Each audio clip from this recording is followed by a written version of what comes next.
We know the Vikings as raiders, explorers, and warriors. Their longships, their axes, their battles are legendary. What history rarely talks about is what happened after the fighting ended. When the shield walls broke and the weapons fell silent, the dead were finished with suffering. The living were not. For the women left behind in conquered settlements, survival often meant something far worse than death. This is not saga mythology or modern exaggeration. It is reconstructed from archaeology, law codes, annals, and contemporary eyewitness accounts. Much of it was deliberately left unwritten, not because it was rare, but because it was considered normal. Early medieval chroniclers described Viking raids in detail. They recorded churches burned, monks killed, treasure taken. Then the records fall silent. The silence does not mean nothing happened. It means what followed was not considered worth recording. Archaeology fills that silence. Excavations in Dublin uncovered something unexpected. Not weapons or gold, but infrastructure. Iron restraints sized for women and children. Warehouse foundations with drainage systems designed for long-term confinement. Market layouts identical to known slave-trading hubs elsewhere in the medieval world. Dublin was not just a Viking town. It functioned as a processing and distribution center for human beings. The Vikings did not raid only for silver. They raided for people. Women were classified by age and physical condition. Their value changed accordingly. Evidence of this appears in runic inscriptions and trade records carved into stone, treating human beings as inventory. This was not chaotic violence driven by impulse. It was organized commerce. For many captured women, being sold was the most survivable outcome. Transported away, absorbed into households elsewhere, they at least remained alive. Archaeology shows that not all captives entered the market. Some never left the region at all. Bog sites near raided settlements contain female remains that do not match battlefield deaths. The injuries occurred after capture, not during combat. Carbon dating places their deaths days after known raids. These were not accidental killings or acts of rage. They were deliberate decisions made after the violence had already ended. Viking society was not lawless. It was governed by strict legal codes, and those laws mattered. Norse law defined women taken in war as property acquired through conquest. Ownership had to be declared publicly before witnesses. Once claimed, the woman had no legal voice. Resistance carried no legal weight. Children born from these unions were legitimate under Norse law. The act itself was not treated as a crime. It was treated as a transfer of rights. This legal structure normalized what modern language clearly identifies as sexual violence. It was embedded in the system, enforced by custom, and protected by law. Some women were never claimed. Archaeology from burial sites shows that women were sometimes included in elite funerary rituals.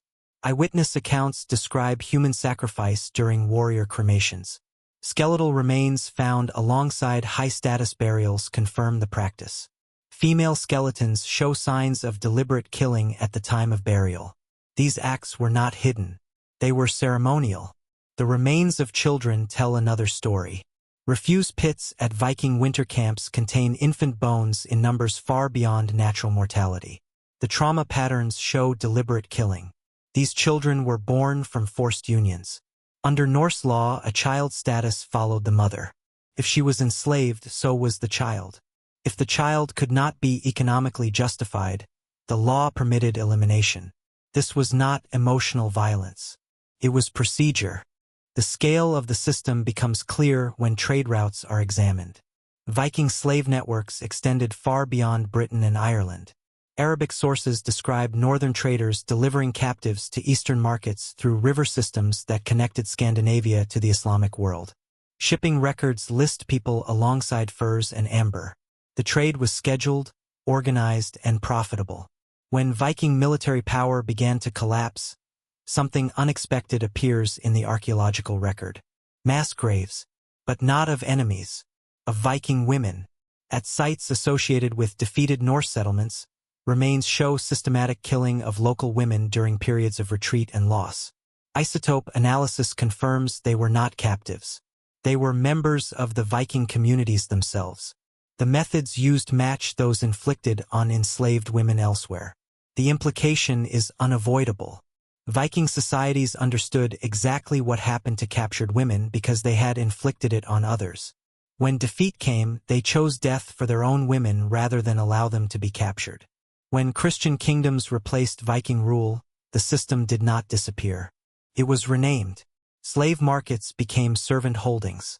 Forced unions became marriages of settlement. Women became assets tied to land ownership. Medieval records list women alongside livestock and tools. The structure survived conquest. Only the language softened. Genetic studies of modern populations confirm the scale of what archaeology suggests. Scandinavian regions show unusually high levels of maternal ancestry from the British Isles. This pattern follows known slave routes. It does not match voluntary migration. The DNA preserves what the written record avoided. The Vikings were not uniquely cruel. What makes this history difficult is not that it happened, but that it was ordinary, legal, regulated, integrated into economy and law. The women of conquered settlements were not collateral damage. They were a resource. The silence in historical records was not ignorance. It was acceptance. History does not become darker when we uncover it. It becomes honest. As Viking power expanded, something else became visible in the archaeological record. Settlements were no longer temporary camps. They were engineered communities designed not just for defense or trade, but for control. Excavations at major Norse towns show enclosed compounds separated from residential areas. These spaces were not workshops or animal pens. The dimensions, restraints, and where patterns tell a different story. They were holding areas for people. Soil analysis from these sites reveals long-term occupation. Human waste channels, ventilation gaps, and repeated rebuilding over decades show that captivity was not incidental to Viking society. It was permanent infrastructure. Women were held for weeks, months, sometimes years, not hidden away, but integrated into daily life. Everyone knew they were there. No one questioned it. Written records rarely mention these places, but church documents quietly acknowledge them.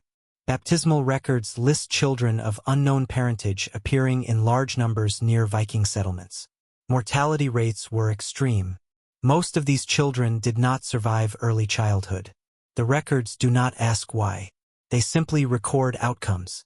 The system functioned without needing explanation. Resistance did exist. Some women attempted escape. Archaeological evidence from execution sites outside Viking towns shows punishment pits designed for prolonged death. Broken bones indicate deliberate disabling before confinement. These were not executions meant to be quick. They were meant to be instructional, public, slow. The purpose was not justice. It was deterrence. Other captives were meant to watch and learn what resistance cost. When Viking expansion slowed and trade replaced raiding, the violence did not end. It became more efficient. Stable routes meant predictable supply. Merchants could guarantee delivery of human cargo the same way they guaranteed furs or amber. Eastern trade agreements list people in standardized categories. Prices varied by age, health, and reproductive status. The language is administrative, not emotional. This was an industry that understood its product. Even defeat did not dismantle the system. When Norse settlements collapsed, evidence shows systematic elimination of witnesses. Mass graves appear precisely when political power shifts. Women and children are overrepresented in these burials. The pattern suggests not panic, but planning. The knowledge of what had been done was dangerous if it survived. The final irony is that much of what we know comes from the very systems that replaced the Vikings. Christian kingdoms condemned pagan brutality while quietly inheriting its mechanisms. Forced labor became servitude. Sexual conquest became legal marriage. Ownership was redefined, not removed. The victims remained the same. Only the justification changed. What archaeology makes clear is this. Viking violence against women was not random cruelty. It was structured, legalized, and economically essential. It shaped population genetics, settlement patterns, and medieval power structures across Europe. The consequences are still visible today, not in stories, but in bones, soil, and DNA. The sagas did not lie. They simply chose what to celebrate. The rest was buried.